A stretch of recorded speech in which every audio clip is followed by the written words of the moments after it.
오늘 함께 나누신 생명의 말씀은 마가복음 14장 1절에서 9절입니다. 이틀이 지나면 유월절과 무교절이라 대제사장들과 서기관들이 예수를 흉기로 잡아 죽일 방도를 구하며 이르되 밀란이 날까 하노니 명절에는 하지 말자 하더라. 예수께서 베다니 나병 환자 시몬의 집에서 식사하실 때 한 여자가 매우 값진 향유 곧 순전한 나드 한 옥합을 가지고 와서 그 옥합을 깨뜨려 예수의 머리에 부으니 어떤 사람들이 화를 내어 서로 말하되 어찌하여 이 향유를 허비하는가? 이 향유를 300데나리온 이상에 팔아 가난한 자들에게 줄 수 있었겠도다 하여 그 여자를 책망하는지라. 예수께서 이르시되 가만두라. 너희가 어찌하여 그를 괴롭게 하느냐? 그가 내게 좋은 일을 하였느니라. 가난한 자들은 항상 너희와 함께 있으니 아무 때라도 원하는 대로 도울 수 있거니와 나는 너희와 항상 함께 있지 아니하리라. 그는 힘을 다하여 내 몸에 향유를 부어 내 장례를 미리 준비하였느니라. 내가 진실로 너희에게 이르노니 온 천하에 어디서든지 복음이 전파되는 곳에서는 이 여자가 행한 일도 말하여 그를 기억하리라 하시니라. 아멘. 네, 오늘 우리가 읽은 마가복음 14장 1절에서 9절 말씀을 가지고 새 종류의 사람이란 제목으로 함께 은혜를 누리고자 합니다. 오늘 본문에는 예수님께 옥합을 부은 향유를 부은 한 여인이 등장을 합니다. 우리가 익히 잘 알고 있는 구절이고 또 이 구절이 어떤 의미인지 우리가 많이 말씀을 들었을 줄로 생각을 합니다. 오늘 본문은 시간적 배경으로 시작을 합니다. 이틀이 지나면 유월절과 무교절이 시작된다라고 하는 말씀으로 오늘 본문이 시작되고 있습니다. 앞으로 다가올 절기가 무엇인지 얼마나 남았는지 구체적으로 설명을 해주고 있습니다. 그리고 이 시간적인 배경, 이틀이 지나면 유월절과 무교절이다라고 하는 이 시간적 배경은 오늘 우리가 읽은 이 말씀 전체에 굉장히 중요한 의미를 전달해주고 있는 그런 배경으로 역할을 하고 있습니다. 우리가 어떤 절기, 명절이 다가오면 무엇을 해야 합니까? 여기 계시는 분들 다 어머니, 할머니 이 또래가 되신 것 같은데 우리가 설날이 다가오고 추석이 다가오면 무엇을 해야 합니까? 이제 음식 준비를 해야죠. 장을 보고 음식 준비를 하고 또 가족들이 모여서 시간을 보낼 수 있는 준비들을 분주하게 합니다. 그런 것과 마찬가지로 이 유월절과 무교절은 유대인들에게 굉장히 중요한 절기, 명절이었습니다. 그런데 그것이 이틀밖에 남지 않았어요. 그러니까 유월절과 무교절을 위해 뭔가 분주하게 준비해야 할 때가 되었다라는 것입니다. 유월절은 어린 양의 피를 통해서 애굽을 탈출한 그 사건을 기념하는 그런 날입니다. 또 이제 무교절은 유월절이 시작되면서 하루가 지나면 바로 시작이 되죠. 그러니까 유월절 하루, 무교절 7일, 총 8일 동안 유월절과 무교절을 연이어서 보내게 됩니다. 유월절은 어린 양의 피를 통해서 이집트에서 탈출한 그 날 자체를 기념하는 것이라면 무교절은 이 누룩이 없는 빵을 먹으면서 그때 그 하나님의 은혜를 7일 동안 묵상하는 것이죠. 그래서 이 유교절과 무교절은 항상 한 세트로 일주일 정도 가까이 되는 시간 동안 하나님께서 어린 양의 피를 통해서 이스라엘 백성을 구원하셨음을 기념하고 묵상하는, 가족들과 함께 음식을 나누면서 그 구원 사건을 길이길이 우리 자손들에게 전하는 그런 명절입니다. 그런데 이 유월절과 무교절은 본래 무엇을 상징합니까? 바로 예수님의 십자가 사건을 상징하는 것이죠. 어린 양의 피로 구원받은 그때 아주 오래전의 사건이 예수님의 십자가 피를 통해서 재현되는 것이죠. 그리고 예수님의 십자가에서 흘리신 피가 본체이신 것입니다. 예수님의 십자가 피를 이스라엘 백성들에게 알리기 위해서, 그리고 온 세계에 전파하기 위해서 아주 오래전에 하나님께서는 이 어린 양의 피를 통해 이스라엘 백성을 구원하시는 사건을 준비하신 것입니다. 그렇게 이스라엘 백성은 오랫동안 예표가 되는 예수님의 십자가 사건을 준비하는 그 기간을 아주 오랫동안 가졌습니다. 그래서 유교절과 무교절을 지내면서 언젠가 오실 메시아의 그 죽음을 기다린 것인데 이제 그 예수님, 이 유월절과 무교절의 원래 주인이신 그 예수님이 이제 같이 계신 것이고 그 예수님의 십자가 사건을, 십자가 사역을 예표하는 유교절과 무월절이, 유월절과 무교절이 이틀 앞으로 다가왔다라고 하고 있습니다. 그러면 우리는 당연히 이제 예수님의 십자가 사건을 잘 알고 있기 때문에 무엇을 해야 할지 알고 있습니다. 예수님의 사역, 예수님의 십자가 사역을 준비를 해야겠죠. 우리가 아직 살아계신 그 예수님의 십자가 사건을 위해서 유월절과 무교절을 시간을 보내면서 아주 오래전부터 우리가 준비한 우리가 유월절과 무교절을 보내면서 준비한 것이 바로 이 옆에 계신 우리 예수님의 죽음이구나. 이것을 묵상하면서 그 죽음을 준비해야 합니다. 그런데 이 바로 옆에 계신 그 예수님의 죽음을 앞둔 상태에서 사람들의 반응이 세 가지로 나뉘게 됩니다. 세 종류의 사람이 있다는 것이죠. 오늘 사순절을 보내는 가운데 우리가 예수님의 십자가 죽음을 미리 묵상하면서 우리는 이 세 종류의 사람 중에서 어떠한 사람인지 다시 한번 묵상하며 우리의 신앙을 점검하는 저 여러분 되시기를 주님의 이름으로 소원합니다. 첫 번째 종류의 사람은요, 대놓고 반대하는 사람들입니다. 그렇게 오랫동안 유월절과 무교절을 통해서 예수님의 십자가 죽음을 준비하고 묵상해 왔는데 정작 예수님이 옆에 계시자 그 예수님의 죽음을 준비하는 게 아니라 예수님을 반대하고 예수님을 비방하는 사람들이 있다는 것입니다. 1절, 2절에 잘 나옵니다. 우리 14장 1절, 2절을 다시 한번 읽겠습니다. 시작. 이틀이 지나면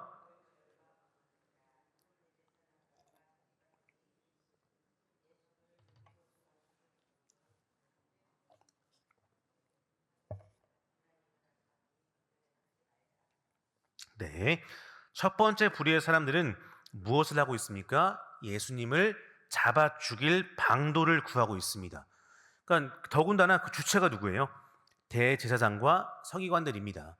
유월절과 무교절의 의미를 누구보다 많이 공부했고 많이 연구했을 법한 그런 그 당시에 종교 지도자들이 정작 그 유월절과 무교절의 주인이 옆에 계시는데 그분을 위해서, 그분의 죽음을 위해서 뭔가를 준비하자가 아니라 그를 잡아 죽이자라고 흉계를 꾸미고 있습니다.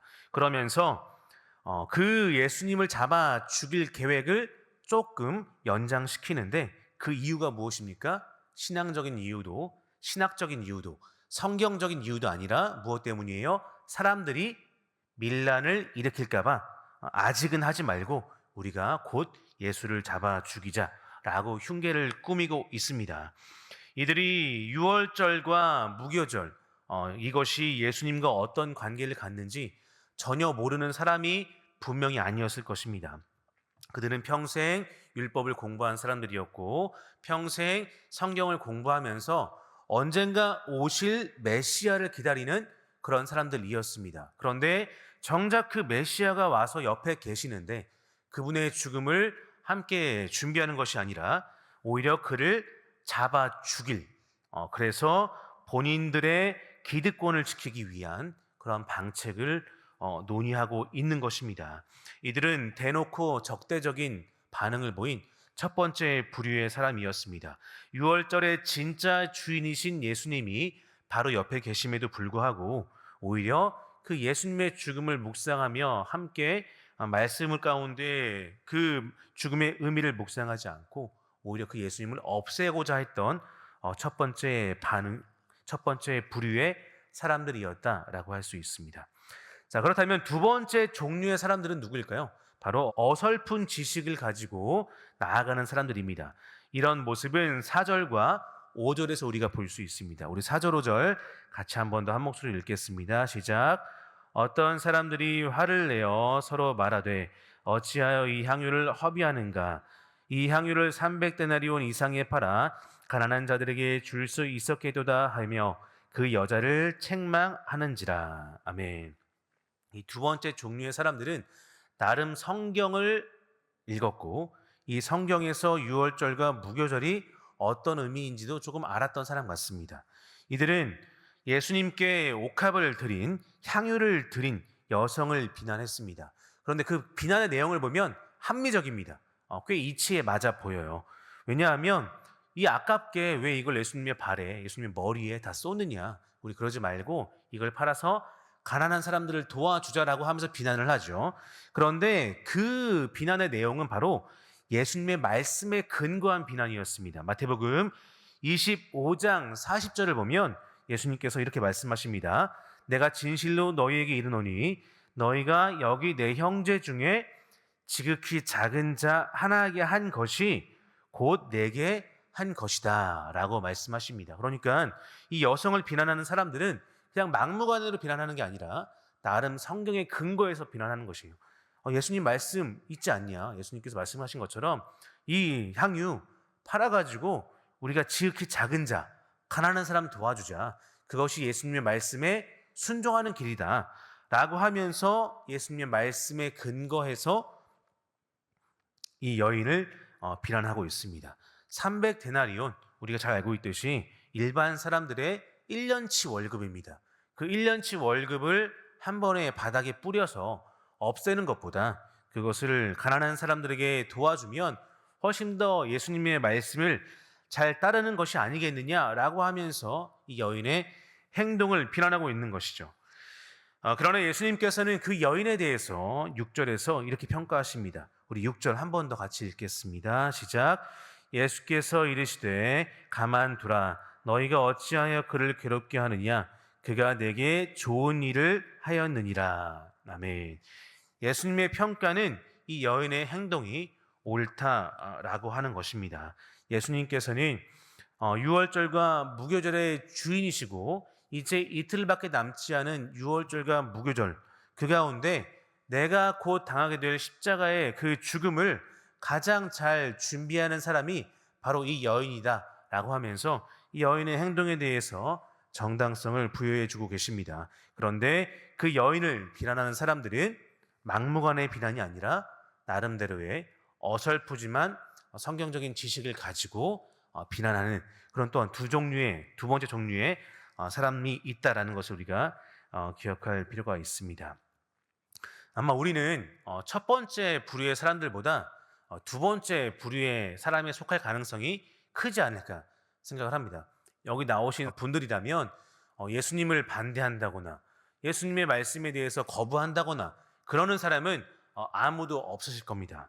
그러나 우리가 신앙의 연차가 쌓이고 성경의 지식이 쌓일 때 자칫 우리가 그 지식을 가지고 우리의 신앙의 연차를 가지고 우리 주변에 있는 어떤 사람들의 행위를 비판하거나 비난할 수 있다는 것이죠. 더군다나 예수님의 말씀에 근거해서 그 옆에 있는 사람의 행동을 비난할 수도 있습니다. 그렇게 보면 이 목사라는 직분이 가장 위험한 직분이죠. 아직은 제가 목사 연차가 얼마 되지 않았지만 더 연차가 쌓이고 신학을 더 공부하고 성경을 더 연구할수록 그 지식을 가지고 주변 사람들을 비판할 수 있는 가능성이 가장 높은 직분이지 않을까 생각을 해봅니다.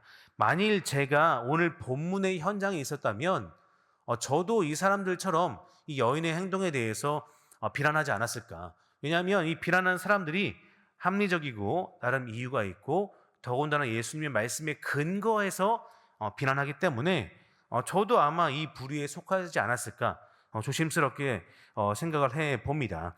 여러분 가운데 혹시 이러한 모습이 있다면 오늘 말씀에 비추어서 다시 한번 우리를 돌아보는 여러분 되시기를 소원합니다. 나는 나의 신앙의 연차 때문에 내 안에 쌓인 성경 지식 때문에 내 주변에 있는 지체들을 비난하거나 비판하고 있지는 않은지 다시 돌아보는 여러분 되시기를 소원합니다. 그렇다면 세 번째 종류의 사람, 이제 우리가 본받고 더 나아가야 할 우리의 목적이 되어야 할 그러한 종류의 사람이 등장합니다. 바로 오늘 본문의 주인공인 이 옥합을 부은 여인이라고 할 수 있습니다. 3절입니다. 우리 3절 다시 한번 읽겠습니다. 시작. 예수께서 베다니 나병 환자 시몬의 집에서 식사하실 때 한 여자가 매우 값진 향유 곧 순전한 나드 한 옥합을 가지고 와서 그 옥합을 깨뜨려 예수의 머리에 부으니. 아멘. 한 여성이 값진 향유를 예수님의 머리에 부었습니다. 성경에서는 이 여인이 이 돈을 어떻게 마련했는지, 무슨 일을 해서 이 돈을 모았는지, 어디에서 이 향유를 샀는지, 왜 굳이 이 향유를 예수님의 머리에 부었는지 구체적으로 설명하고 있지 않습니다. 다만 이 여인의 행동에 대한 예수님의 평가와 해석만이 주어져 있죠. 예수님은 가만두어라. 이 여인은 잘하고 있다라고 평가하시면서 그 여인의 행동의 의미가 무엇인지 8절에서 이렇게 부여하십니다. 그는 힘을 다하여 내 몸에 향유를 부어 내 장례를 미리 준비하였느니라. 아멘. 자, 유월절과 무교절이 얼마 남지 않았습니다. 이것은 예수님께서 죽으실 날을 묵상하고 준비하는 그런 절기였습니다. 그리고 실제 예수님이 옆에 계시고 이제 유월절 무교절이 이틀밖에 남지 않았습니다. 그러니까 예수님의 장례를 준비해야 하는 때인 것입니다.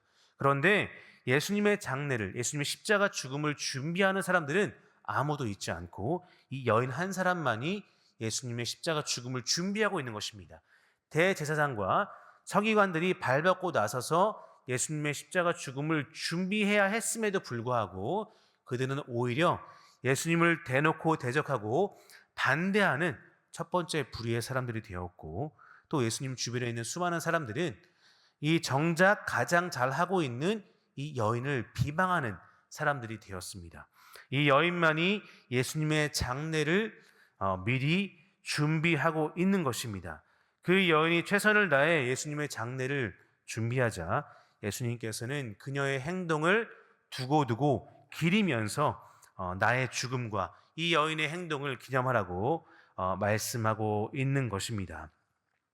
오늘 살펴본 세 부류의 사람들 중에서 오직 이 여인만이 유월절과 예수님의 관계, 무교절과 예수님의 관계를 온전히 알고 있었던 것이고, 오직 이 여인만이 그 자기가 가지고 있는 지식에 대해서 온전히 반응하고 있는 것입니다.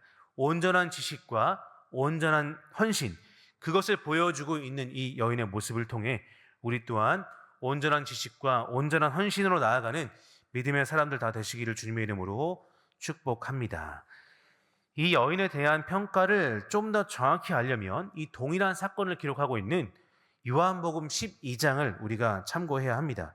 우리가 마지막으로 한 번 더 요한복음 12장을 같이 살펴보겠습니다.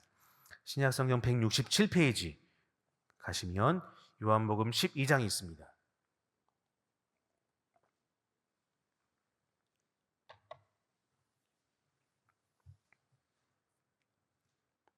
동일한 사건인데 조금 다르게 기록을 하고 있습니다. 요한복음 12장 1절에서 8절을 우리 한번 같이 읽겠습니다. 시작.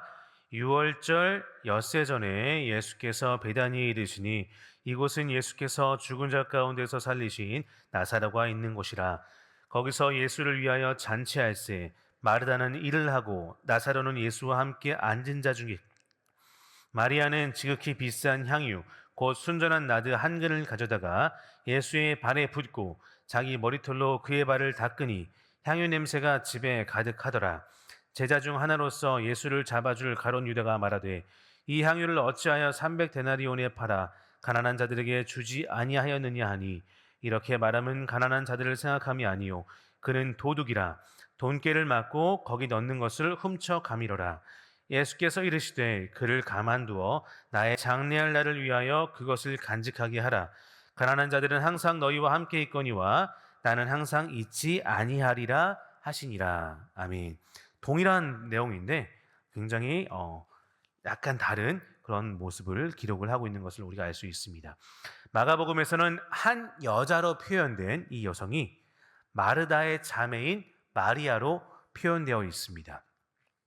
우리는 예수님께서 오셨을 때 분주하게 일했던 마르다와 예수님의 말씀을 듣기 위해 그 발 앞에 엎드린 마리아의 이야기를 너무도 잘 알고 있습니다.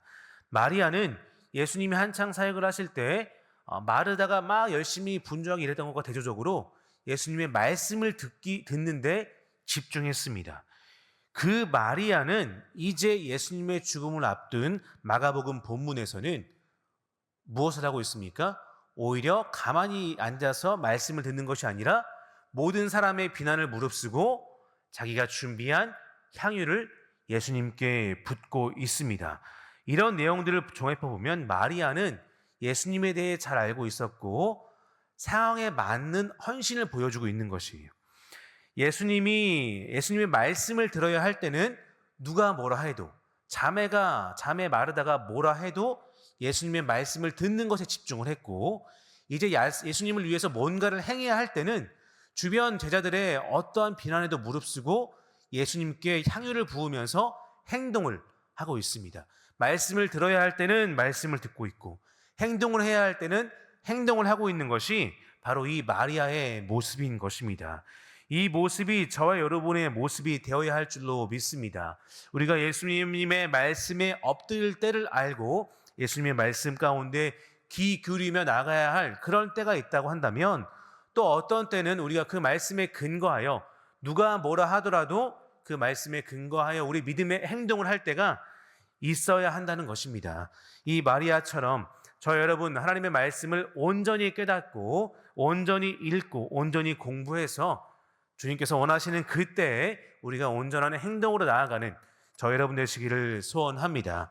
그렇게 주님께서 우리의 온전한 지식과 온전한 행위를 칭찬하시고 이 마리아처럼 우리의 행동을, 우리의 그 행위를, 믿음의 행위를 칭찬하시고 그 행동에 복 주시게 될 줄로 믿습니다. 오늘 말씀을 정리하겠습니다. 오늘 말씀을 붙들고 기도하는 가운데 우리의 모습을 돌아보기를 소원합니다. 우리는 이 세 부류 가운데 어떤 부류에 속하는지 돌아보았으면 좋겠습니다. 첫 번째는 아닐지, 두 번째는 아닐지 근심하는 가운데 우리가 결단하며 하나님, 제가 이 마리아처럼 주님 말씀 잘 배우고 잘 행하는 그런 믿음의 사람 되게 하여 주옵소서. 기도하는 저와 여러분 되시기를 주님의 이름으로 축복합니다. 기도하시겠습니다. 아버지 하나님, 오늘 말씀을 통해서 마리아의 모습이 우리의 모습이 되기를 소원하며 나아갑니다. 하나님, 우리가 주님의 말씀을 잘 배우고 잘 듣고 거기서 그치는 것이 아니라 잘 행하는 믿음의 사람 되게 하여 주옵소서. 주님의 말씀을 들어야 할 때는 누가 뭐라 해도 주님 말씀 듣는 것에 열심을 내는 우리가 되게 하시고, 그 주님 말씀을 행할 때에는 누가 뭐라 해도 그 주님 말씀을 행할 수 있는 우리가 되게 하여 주옵소서. 그리하여 마리아와 같이 우리의 그 믿음의 행위가 길이길이 기록되고 주님께 드려지고, 또한 우리의 공동체 가운데서 귀하게 하나님 계속해서 회자될 수 있는 우리의 신앙의 모습이 될 수 있도록 인도하여 주옵소서. 감사드리며 예수님의 이름으로 기도드립니다. 아멘.